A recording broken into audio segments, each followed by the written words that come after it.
Can I trust you, Brooklyn? Meet Hasan Minhaj. This dude is an extraordinary storyteller and he has surpassed what others haven't dreamed of. But none of this happened overnight. Come up with an idea, come up with a take, come up with a perspective, shoot the thing, get the thing out, and then rinse, wash, and repeat. All this made him who he is today, but it all started on YouTube. I first started doing stand-up. I was a freshman in college, so I actually started doing stand-up around 2004, 2005. So YouTube was just starting, like as a platform. Yeah. And funny enough, it was, I think, November 2005 when that really viral clip of Russell Peters went viral. It was those early years that I was in college, I was doing open mics, and that really was kind of like the Russell Peters, Dane Cook era, where there were these huge like digital kind of stars that were made, that popped because of social media. And I just saw YouTube as a way to get your ideas out there and just a quick way to like honestly play your clips at Culture Show or at like a comedy show. You would, drop a screen and just like project it in Chem 194 while you're doing like your stand-up show or whatever. Sure. And I think, myself, Ben Schwartz, Derek Comedy, even those early Bo Burnham clips, those were kind of our early mixtapes of like, hey, these are our sketches and our ideas. And honestly, all I was trying to do at that point is there were these kind of mini proof of concepts. And I wanted to just be a really good comic in the San Francisco Bay Area. Then when I got to LA, you want to kind of be good at those shows. And the truth and those things were just, hey, I wasn't booking things through the legacy media, traditional media thing, me, Aristotle, Fahim, Asif. We weren't booking anything. And we would just see each other at auditions. And so we thought, hey, let's shoot this ourselves. And I didn't know it was the beginnings of something that would really help me out later. Meaning, come up with an idea, come up with a take, come up with a perspective, shoot the thing, get the thing out, and then rinse, wash, and repeat, and kind of own the stack completely, and let that be the guide for everything. And it wasn't until the past couple of years that I realized, everybody that I really love, all the auteur filmmakers and all the artists that I love pretty much own the stack. Gerard Carmichael, his film, he directed it, he starred in it. Bo with Inside, he directed, starred, shot, wrote. Yeah.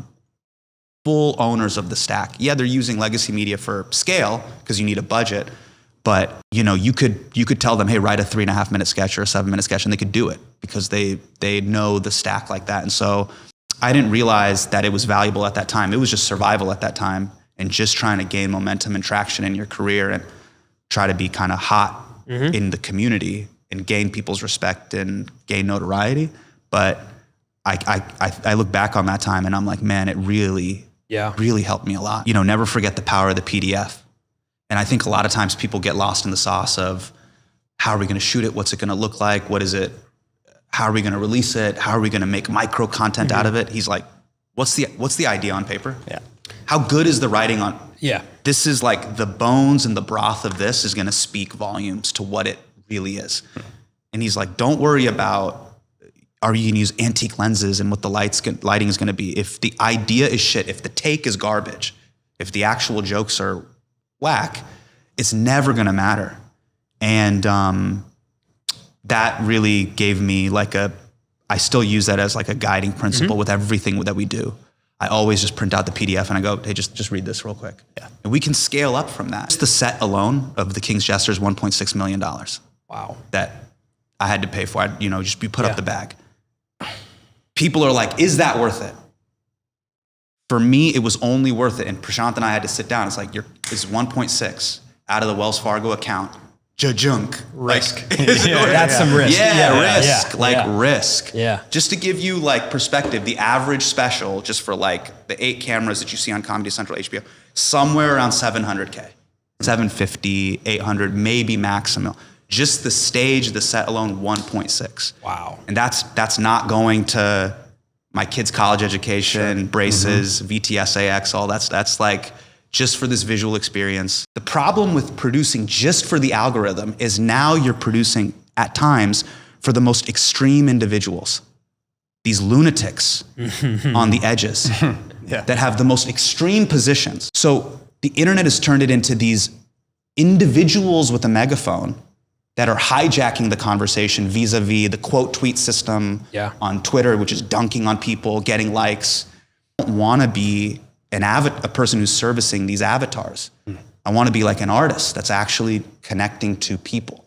It's artistry versus the algorithm. Yeah. Mm-hmm. And what I mean by artistry is I'm not trying to be pejorative or insulting of like, if you're a vlogger, you're not an artist. No. Let me define artist. An artist has something in their head or their heart that they gotta say, and they wanna get it out, whether or not they have an iPhone or not. That's an artist. I have to get this out into the world. We're in Santa Monica or Venice right now. You have a short film, let's show it in the park tonight. Yeah. That's what it's about to me. We'll record it on the Canon 5D, we'll import it, cut it in Adobe, export, let's play it. That's artistry. You had an idea or belief, you got it out. Versus the algorithm, which means you wake up in the morning and you see a series of YouTube shorts of people with the mic like this and yellow text right here, and they're yelling. Yeah, you've seen our videos. And it's going, and it's like this, it's like this, it's like, and it's like, what are you doing? Like, you know what I mean? Like, and it's just like a Jordan Peterson video of him just like, man, you know, and you're just like, man, you know? And you're like, I gotta do it. Yeah. I need to do that right now. Get the emotional music and be like, well, there is a crisis of men right now. You know what I mean? And they're coming for us. Who's they? Doesn't fucking matter. You know what I mean? Just like cut it right now and make it 30 seconds and give me big yellow font that's insulting to the audience's intelligence, and make sure they get it they freebase it into their head at 9:15 in the morning, like that. But that's the algorithm. You're servicing an algorithm. Looking for what works. Yeah. You're servicing an algorithm. The problem with that is you may start servicing that rather than your own truth and honesty and artistry. Yeah. You start doing that, you'll be refining crude oil for YouTube, Meta, and Twitter. You're just a guinea pig. And you're spending your days being like, how do I please this engineer in San Bruno? You're a fucking you're right. skinned rat for some Basie engineer in Mountain View. Yeah. And I refuse to live my life like this.